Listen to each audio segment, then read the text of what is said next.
Harry might regret asking to go home, but it was too late. Where his family is, there's the bombshell side of burnout. Hello and welcome to the Princess Diana News YouTube channel.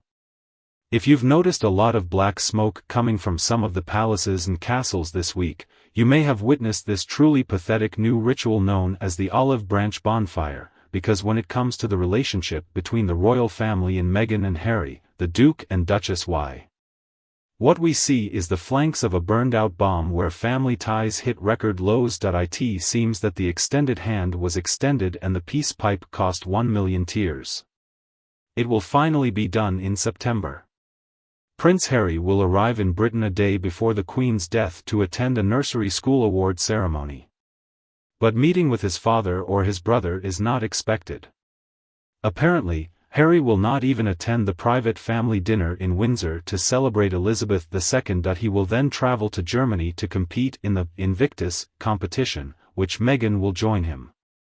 Gosh, the message from that wicked woman couldn't have been clearer. Meghan Markle would never set foot in the UK again if she could, so perhaps she would be banned from coming to the Queen's deathbed to clarify the woman's right to be advised to cleanse and stretch. She never saw that this could be the final straw that broke the family, and if Meghan was involved, she would do her best to help her husband come to terms with his broken relationship with his family. Well, she decided to avoid him, and I think, to be fair, that's her right. But in all this tension there is actually a complicated difference. Meghan and Harry continue to explore big topics like reconciliation and family. They talk about healing, but they never apply these messages to themselves and their damaged relationships with their families, which is really as bad as it gets. Let's think poor Meghan's dad Thomas Markle lives alone in a dusty Mexican town just 400 kilometers south of Montecito. He has yet to meet his grandchildren, and if they are true, it seems unbelievable that the king would have a second chance to meet his own invisible granddaughter, and my friends, if the children are true it would be very sad. Meghan has accompanied Harry to the Welsh Awards in 2020, 2018 and 2019, but she will not be attending this year. That's a shame, because it really was a beautiful ceremony. It is held to recognize the achievements and resilience of seriously ill children and the families who care for them. That first year, Meghan was said to be pregnant by artificial, which had not yet been announced to the public, and Harry paid tribute to her on stage, and the following year, Harry broke down during his performance, saying it was heartfelt, kind, and clever, which I could never understand until I had children myself, and he is 100% right when it is true. Family is absolutely everything. Family is your home, family is your support system. Family is not just a dream in name. The nicknames your grandmother gave your childhood family are not an opportunity to try and build a business around royal names and legacies you attack at your convenience. Family is not something one can hide narcissism masquerading as altruism. The family is seriously working on it. Apologize when you do something wrong and love each other no matter what. Do I still need to mention the word respect? It has been 7 years now since Meghan entered Harry's life, and it has been 5 years since they got married. It's been 3 years since they decided to walk away from their positions as working royals, and it has been 2 years since that horrible interview they did with Oprah and since the Queen passed away, and in this time Harry's life has completely transformed. He lost the only father and brother that he can ever know in trying to his and Meghan's status and virtue by destroying the legacy and the reputation of his own family. Harry has reached this really pathetic point of no return. Harry's coming home, but there's no way for him to really go.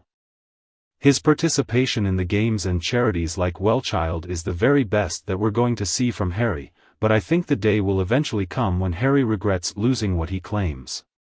He values the most his family. It's never a good look for somebody to go public with trashing their own family, telling secrets they have no business telling, and sharing confidences that belong only to the family's never going to make somebody look better, and then when they do it in books and interviews and all that, even if those books sells, never going to go well for the one who is making money off being disloyal to their own family, and in the US their popularity ratings are not doing well.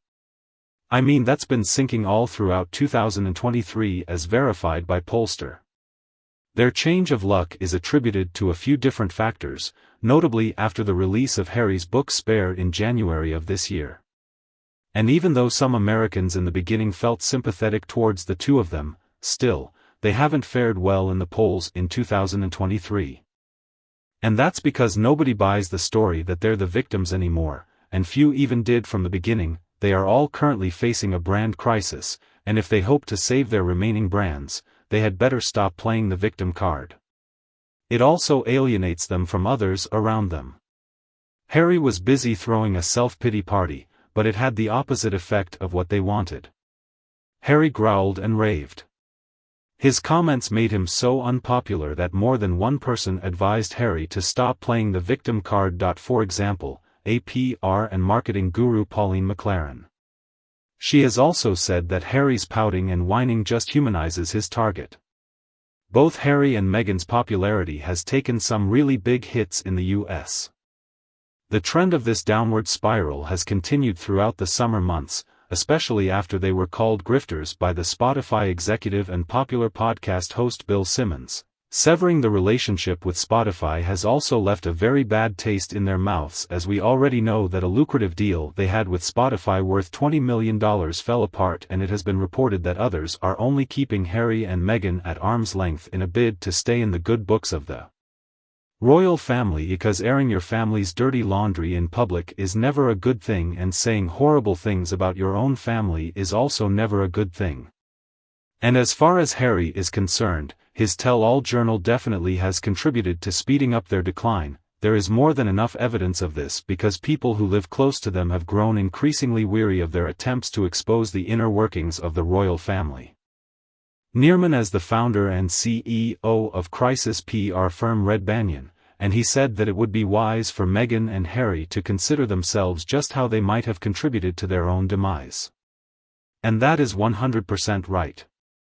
There is no doubt in my mind that the release of Spare has backfired.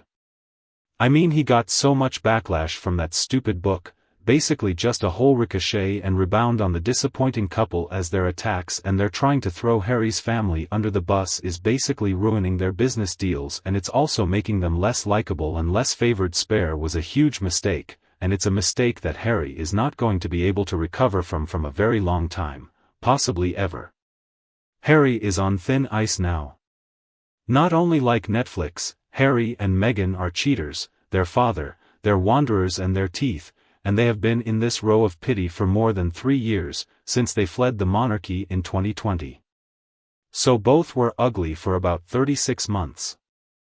And it all started on March 20th and 21st. They interviewed Oprah Winfrey.